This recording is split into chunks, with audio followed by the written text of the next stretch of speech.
खबर दें आपको, पाकिस्तान और IMF के दरमियान स्टाफ लेवल मुआहिदा तय पा गया। एग्जीक्यूटिव बोर्ड से मंजूरी के बाद $1.1 अरब की आखिरी किस्त जारी की जाएगी। IMF एलामिया में कहा गया कि पाकिस्तानी हुकाम ने बिजली और गैस की कीमतें बरवक्त बढ़ाने का वादा किया है। तवानाई की कीमतें बढ़ाकर गर्दिशी कर्ज में इजाफा रोकने का अज़्म जाहिर किया है। महंगाई में कमी के लिए स्टेट बैंक ने शरह सूद बरकरार रखने का कहा। स्टेट बैंक गैर मुल्की करेंसी मार्केट में शफाफ रखेगा। एलामिया के मुताबिक पाकिस्तान की मुआशी और माली सूरत हाल में बेहतरी आई है। बेहतर पॉलिसी मैनेजमेंट के बायस मुआशी नमू और एतमाद बहाल हुआ। स्टेट बैंक और निगरान हुकूमत के हालिया महीनों में प्रोग्राम पर काम को सराहते हैं। पाकिस्तानी हुकाम टैक्स बेस में इजाफे पर कारबंद हैं। इक्तसादी कमजोरियों से निमटने के लिए जारी पॉलिसी और इस्लाहात की ज़रूरत है। इस साल तरक्की की शरह कम रहने की तवक्को और अफरात ज़र हदफ से ज़्यादा है। पाकिस्तान ने नए कर्ज प्रोग्राम के हुसूल में दिलचस्पी जाहिर की। पाकिस्तान से medium term fund supported programme पर मुज़ाकरात आने वाले महीनों में शुरू होंगे। तफसील जानेंगे अशरफ मलखम से। अशरफ मलखम बताएगा मजीद क्या अपडेट हैं, क्या डिटेल्स हैं? जी, IMF की तरफ से जब हैंड आउट इशू किया गया उसके उन्होंने कहा है कि पाकिस्तान की मुआशी सूरत हाल में बेहतरी आई है। बेहतर पॉलिसी मैनेजमेंट के बायस मुआशी ग्रोथ में इत्मीनान बहाल हुआ है। उम्मीद है कि प्राइमरी बैलेंस 401 अरब रुपए तक रहेगा, जो कि 0.4% बनता है GDP का। पाकिस्तानी हुकाम टैक्स बेस में इजाफे पर कारबंद है, क्योंकि इससे ही स्पेस मिलेगी गरीब तबके को मदद करने में। साथ ही साथ कहा कि पाकिस्तानी हुकाम ने बिजली और गैस की कीमतें बर वक्त बढ़ाने का यकीन दहानी कराई है, ताकि गर्दिशी कर्ज में इजाफा ना हो सके। इसके साथ साथ महंगाई को कंट्रोल करने के लिए शरह सूद को बरकरार रखने और गैर मुल्की करेंसी की मार्केट के ऑपरेशन में शफाफियत रखने का भी पाकिस्तान ने वादा किया है। पाकिस्तान चाहता है, जो अगला पाकिस्तान प्रोग्राम लेना चाहता है जिसको IMF ने मीडियम टर्म का है, उसमें पाकिस्तान अपनी बैरूनी पायदारी और माली कमजोरियां दूर करना चाहता है उस प्रोग्राम के थ्रू। इस प्रोग्राम के जरिए पाकिस्तान को नए तरक्याती प्रोग्राम की पायदार तरक्की की बुनियाद रखने का ख्वाहिशमंद है, जिस पे बातचीत आइंदा महीनों में शुरू होगी। जो पाकिस्तान नए प्रोग्राम के तहत पब्लिक फाइनेंसिंग की बेहतरी चाहता है, इसके साथ साथ नए प्रोग्राम में आकर टैक्स नेट में इजाफा करेगा और इसके साथ साथ टैक्स के इंतजाम और टैक्स मशीनरी में बेहतरी है, गवर्नेंस की बेहतरी है, वो पाकिस्तान लाने के पर कारबंद है। टैक्स नेट में बिजली की तरसील और तकसीम में बेहतरी लाई जाएगी। बिजली की तकसीम कर कंपनियों की जो मैनेजमेंट है उसको बेहतर किया जाएगा। बिजली की चोरी को रोका जाएगा और कैप्टिव पावर को नेशनल ग्रिड में शामिल किया जाएगा। इसके साथ साथ जो बिजली जो महंगाई हदफ के मुताबिक रखी जाएगी। जो पाकिस्तान ने कमिटमेंट ये भी दी है कि गैर मुल्की ज़र मुबादला के जो ज़खायर हैं इनमें पाकिस्तान इजाफा करेगा और निजी शोबे को पाकिस्तान की तरक्की में शामिल रखेगा। एक अहम चीज जो पाकिस्तान हैंड आउट में कही गई है कि जो हमेशा से पाकिस्तान के लिए सरदेदार रहा है, वह है कि रियासती मलकीती इदारे हैं जो तकरीबन सारे में जा रहे हैं। उस पर पाकिस्तान ने IMF को यकीन दहानी कराई है कि IMF इन अदारों में जो कारकर्दगी है इनकी बेहतर बनाने के लिए इनके इंतजामात को बेहतर करेगा और जो बदनवानी और करप्शन के खिलाफ इक़दामात है उनको मौसर तरीके से उन पर अमल दरामद किया जाएगा। एक अहम चीज कि पायदार तरक्की को यकीनी बनाने के लिए इंसानी वसाइल में पाकिस्तान सरमायाकारी करेगा, इसका पाकिस्तान ने वादा किया है। जी अशरफ मलखम, ये बताएगा कि शरह सूद बरकरार रखने का भी कोई वादा किया गया है?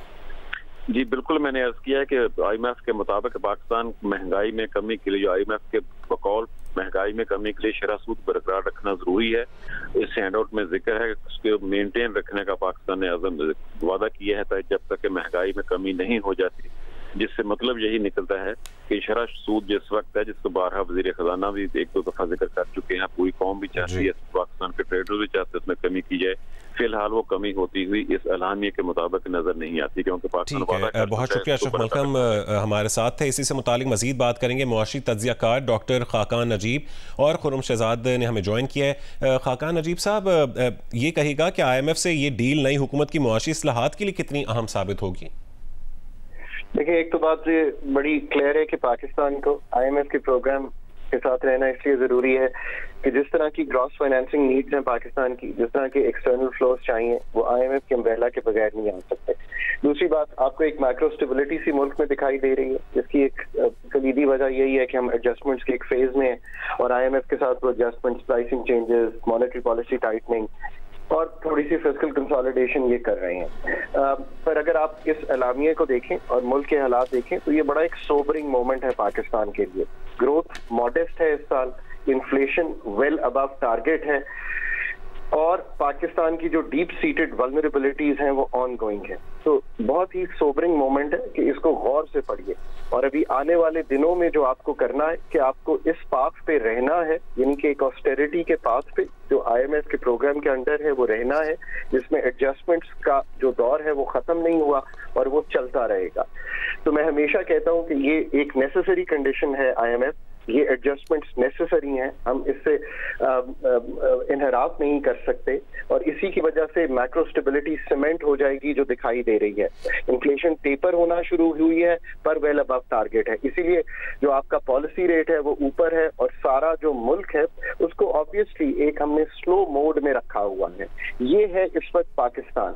अब आपने नेक्स्ट सोचना ये है कि ये बजट कितना अच्छा हो कि हम तकवीत दे सकें इन चीजों की और ग्राउंड वर्क खुद ले कर सकें पब्लिक फाइनेंसेस को बेहतर करने का। फिर नेक्स्ट प्रोग्राम की जो गुफ्तगू है पब्लिक फाइनेंसेस पे और पाकिस्तान के जो डीप सीटेड रिफॉर्म्स हैं, एनर्जी सेक्टर को मच बियॉन्ड कि हम सर्कुलर डेट को हैंडल करें, मच बियॉन्ड दैट कि हम डिस्ट्रीब्यूशन कंपनीज के साथ हम कैप्टिव पाथ को जो सस्ती गैस देते हैं और जो इनएफिशिएंट गैस देते हैं उसको निकालने से, एंटी थेफ्ट के एफर्ट्स नहीं वाकई मीटरिंग पर जाने तक, पाकिस्तान की इन्फ्लेशन कभी भी प्राइसिंग यानी कि मॉनेटरी टाइटनिंग से संभाली तो जा सकती है पर ये इस मसले का लॉन्ग टर्म हल नहीं है। पाकिस्तान की पैदावारी सलाहियत बढ़ाना जिसका IMF प्रोग्राम से कोई ताल्लुक नहीं है, ये हम अपने लिए, अपनी इंडस्ट्री, अपने एग्रीकल्चर और अपने सर्विस सेक्टर को बेहतर करने के लिए करना चाहते हैं। और आखिर में वो तो बात है ही है कि पाकिस्तान को पनपने देने के लिए प्राइवेट सेक्टर को स्पेस देना, बोथ डोमेस्टिक एंड इंटरनेशनल, और पाकिस्तान का जो हैवी गवर्नमेंट का फुटप्रिंट है उसको कम करना। तो पाकिस्तान ये के लिए खुशाइन बात है। In the short term IMF के साथ एक एग्रीमेंट हो गया है, हमने अप्रैल में एक बड़ी पेमेंट भी करनी थी, वो भी संभल जाएगी, रिजर्व का बिल्डअप भी हो गया है, मैक्रो स्टेबिलिटी भी दिखाई दे रही है। पर ये सारी वो एडजस्टमेंट्स हैं जिन्होंने हमें यहाँ तक पहुंचाया है। अभी भी जो हमारे अंदर के मसाइल अपने हैं वो वहीं पर खड़े हुए हैं और उनको हल किए बगैर हम long term growth sustainable path पर नहीं जा सकते, जो निहायत जरूरी है ताकि हम पाकिस्तान के आने वाली नस्लों के लिए वो फ्रेमवर्क देकर जाएं जो हमारी यूथ बल्स को भी एम्प्लॉयमेंट की तरफ लेकर जा सकें और दुनिया में पाकिस्तान की जो चीजें हैं वो बेचकर कंसिस्टेंट बैलेंस ऑफ पेमेंट्स की स्टेबिलिटी दे सकें। अच्छा खुर्रम शहजाद साहब, आप कहिएगा IMF इलामिये में नए प्रोग्राम को वस्त मुद्दती कहा गया है जबकि पाकिस्तान की तरफ से कर्ज के तवील मुद्दती प्रोग्राम की बात की जा रही थी, तो क्या इसी मुद्दत का प्रोग्राम होगा जो पाकिस्तान लेना चाह रहा है या इसे कम कर दिया गया है? देखें, ये जो मीडियम टर्म जो ये जो आपकी वर्ड यूज होता है, ये बेसिकली ये इकोनॉमी की जो जिस लेवल पे इकोनॉमी है उसे जो है रिफ्लेक्ट करता है। इसमें कोई लॉन्ग टर्म चीज नहीं होती है। रिफ्लेक्शन से मेरी मुराद ये है कि अगर हमारा बैलेंस ऑफ पेमेंट का चैलेंज है, यानी कि हमारे पास डॉलर कम है और हमें जो है रीपेमेंट ज्यादा करनी है कर्जों की मद में, तो उसको रिफ्लेक्शन होती है उस प्रोग्राम के हिसाब से। अब जैसे ये एक्सटेंडेड फंड फैसिलिटी की बात हो रही है और इससे पहले जो हमने अभी कंप्लीट किया है वो SBA था, stand by agreement. Stand by agreement जो होता है वो शॉर्ट टर्म होता है, वो 6 महीने 8 महीने अप टू 2 ईयर्स जाता है। और ये वाला जो होता है EFF, जैसे मैंने कहा एक्सटेंडेड फंड फैसिलिटी, ये 3 से 5 साल के बीच में रेंज करती है क्योंकि इकोनॉमी की जो हालत होती है या उसको जो रिक्वायरमेंट होती है उस हिसाब से उसको रिफ्लेक्ट करती है। तो इसमें कोई ये बात नहीं है कि वो प्रोग्राम के जो है वो उसकी मुद्दत कम कर दी गई, एक्चुअली इसकी सलाहत ऐसे ही यूज होती है। ठीक है, बहुत शुक्रिया तजिया मुआशी तजियाकार डॉक्टर खाकान अजीब और खुर्रम शहजाद साहब जियो न्यूज़ से गुफ्तगू करने के लिए।